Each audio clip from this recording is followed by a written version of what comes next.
Hello. So I'm finally making this video and it's taken me so long because I'm lazy but also super busy now and a lot has changed since I've moved here. So Michael asked me to talk about basically why I live in Japan and what it's like to live abroad for so long. And I could literally talk about this for hours, which I don't have. So I'll try to condense it. First, I think it's important to talk about history, like why am I here? Ever since I was really little, I was just fascinated with traveling, and I really wanted to travel and just see the world, but my family was kind of poor, and we didn't really even take trips outside of the state, much less other countries. So I kind of just made it my mission to graduate from college and find a job or a life path that takes me to another country. And I did that, in a way. When I got to college, my plan was just to graduate and do something in the States. But I met a few teachers who suggested that if I wanted to teach, I should try teaching abroad, because you actually can make quite a bit of money and they set a lot of stuff up for you. Plus it's an amazing experience, so why not? And it turns out that Japan pays the most money for uncertified teachers. So I applied to the JET program I decided to apply to the JET program. And before that I just did a lot of things that would help me get there. So I started studying Japanese. I did a lot of things that would help me with my application, like volunteering, and I went to an Apache reservation just to learn about other cultures, because I'm a now middle-class white woman in America. Like, my level of cultural involvement was pretty low. So I just did a whole bunch of things that would allow me to move to Japan and make the transition smoother, but also help me get accepted, because it can be pretty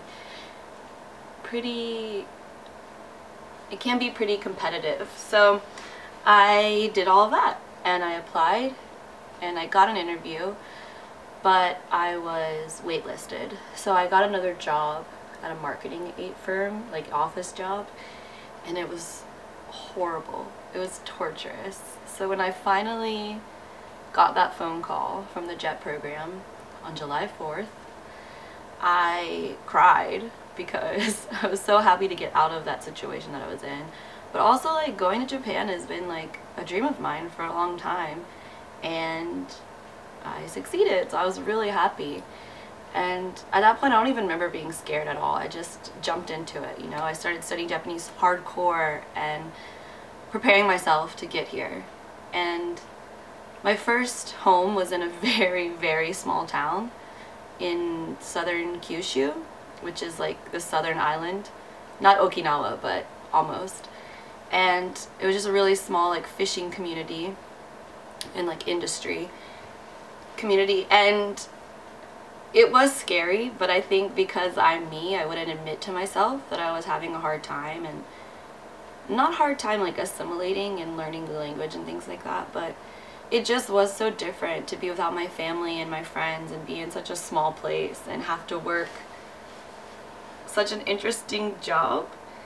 For those of you who don't know, like, an ALT is an assistant language teacher, and in a lot of public schools in Japan, ALTs are glorified decorations. We stand in the corner and look foreign and teach the kids about weird things that we do and don't speak a lot of English.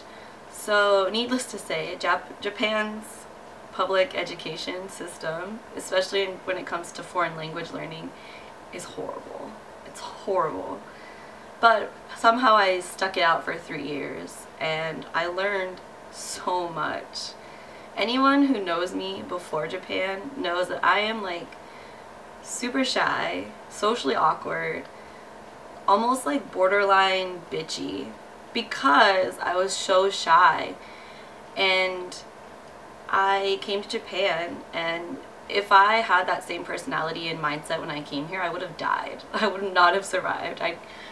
be going home in a ball of depressed, crying mess. And I stuck it out, and I put myself in a lot of really awkward situations, and I had relationships, and I was going on dates, and I hung out with people who spoke no English, and hung out with old people who didn't speak any English, and all of those weird things that I would never have done otherwise helped me grow so much as a person. And I see myself now as kind of like an open book. Like, before I was very shy and I didn't want to talk about anything, and my personal life is my personal life. But now, if you ask me a question about anything, I will tell you.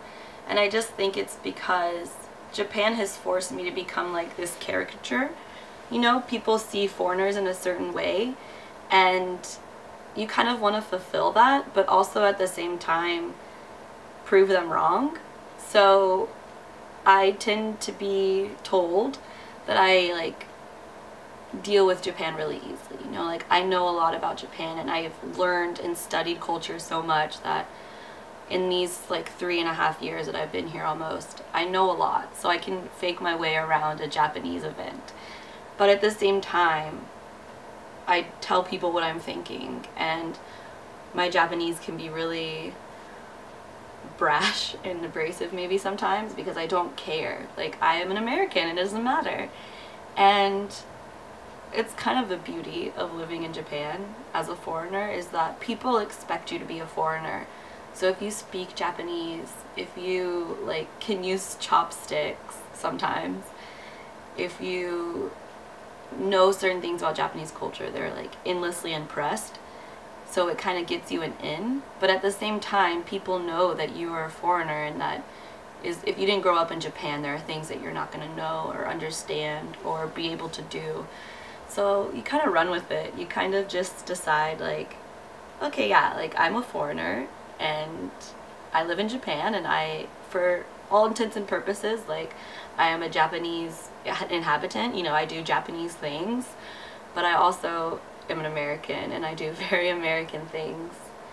And I don't know, it's kind of, I'm rambling, I know, but since I moved to Fukuoka, where like I'm really happy and I have my own apartment and everything in my life is mine, I feel like it fits with me, you know, like, not I own it, but it fits with me, it fits with my life. And my former job was just soul crushing because I had no say in anything.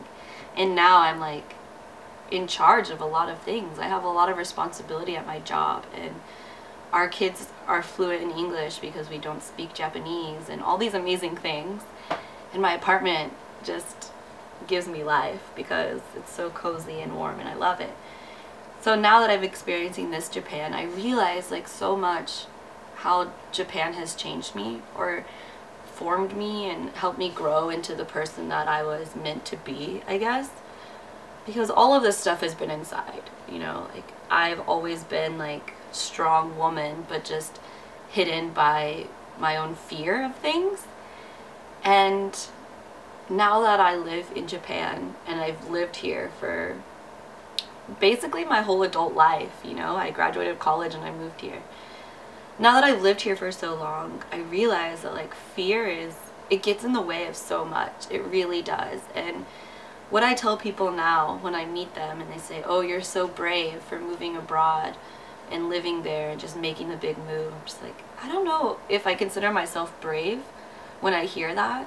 But you know, when I think about it, like, fear is what's keeping most people where they are now. You know, everybody has dreams and aspirations and things they want to do in their life, and they're all scared to do it for whatever reason. You know, ridicule and the fear of failure, I'm sure, is very strong, and I could have failed, but I don't give up. And that's something now that I can definitely say about myself, is that I do not give up. I've been studying Japanese now for 5 years, and I don't give up on that. Like, I'm always learning and always studying new words and immersing myself in that life so that I learn more. And I don't give up on my dreams, you know. I want to live in Japan, and eventually I want to have my own school because I love teaching, and I want to do so many things with my life. And now that I've gotten over that initial fear, taking that big jump, I know that I can do those things. And that's probably the biggest takeaway I have. I just want to tell everyone that it doesn't have to be moving to Japan or moving to New York or moving at all. It just, you have to put yourself out there. You have to put yourself in those horrible situations, and you have to jump. You have to jump, because it's, your life is stagnant otherwise, you know? The more you don't jump, the more you don't move, you're just making your life more complacent and more stagnant, and nothing is ever going to change with that mindset. And I know it's kind of like a braggy thing, but I know it's working, because my younger brother, we used to be very different people, and I think now that I live here, our relationship is much stronger because I don't see him, but we talk a lot, you know, and he always says, I respect you so much for doing what you want to do, because I struggle with that sometimes. And even if it's just my brother, I feel like I'm inspiring some people to do what they want. And now he's got such amazing plans, and when I talk to him, I get so excited because I know that he's gonna do great things. And something happened to my camera, and I don't know, the more I think about it, the more I do kind of believe you that fear is the root of all evil, or at least fear plays a big hand in keeping people from doing good or doing things that they want to do, at least. So maybe not exactly the same idea, but I definitely agree with that. For me, like, fear has kept me from doing so many things, but the older I get, the more I learn, the more I realize that I don't really have anything to be fearful of. Nothing matters in the grand scheme of anything. Nothing matters. So for me, the only thing that matters in life is to do what you want to do and be happy and enjoy it now while you have it, because we're obviously not going to be alive forever. And do we even really want to be? And what would it matter? It doesn't matter. And I don't know, traveling too, just everything about traveling is so beautiful and amazing, and you learn little pieces about yourself that you didn't know were there. And every time I go on a trip, I become more of like a world citizen, and I totally believe in that. Like, I see myself and things that I enjoy in every country I've been to, but it also reminds me of where I came from. And at the root of it, yes, I am an American, and there are definite like parts about me that are American, no doubt about it. But I think once you leave your home and you get out of your comfort zone and you go to a different state or a different country for a long period of time, you realize that we are so much more than your country, and your country, again, does not matter. I think there are things about us that are truly us, and there are things about us that are definitely influenced by society and where we grew up. And there's no question about that, right? Everyone could agree to that. But that's why it's so important to travel and put yourself out there and get into weird situations and open your world, because staying in a certain mindset your whole life and being closed-minded is not healthy for anyone. But seeing the world in, then going back to your home and seeing your home and where you grew up in different eyes, I think has been the greatest thing that I've learned on my journey through Japan, for sure. So yeah, I have nothing but good things to say. Japan is a crazy country, and there are a lot of things here that make no sense, but I feel safe, and I feel in a way really comfortable, because I don't have to fit into these roles because I'm a foreigner, and I'm a definite foreigner because I look super white. But you know, it really doesn't matter where it is, Japan or Europe or South Africa or Australia or wherever. If you're thinking about traveling or living abroad, do it. Don't ask questions, just do it. I've met so many amazing people here from all over the world who just didn't give up, and they're living their dreams and having a great time. And that's the kind of person I want to be. I want to be someone who's just doing what they do and enjoying it, and slowly but surely that's happening. So I hope this is what you wanted, Michael. I'll be around. I finally got my camera set up, so if you need anything else from me or want to know anything else, just let me know. Okay, thank you. Goodbye.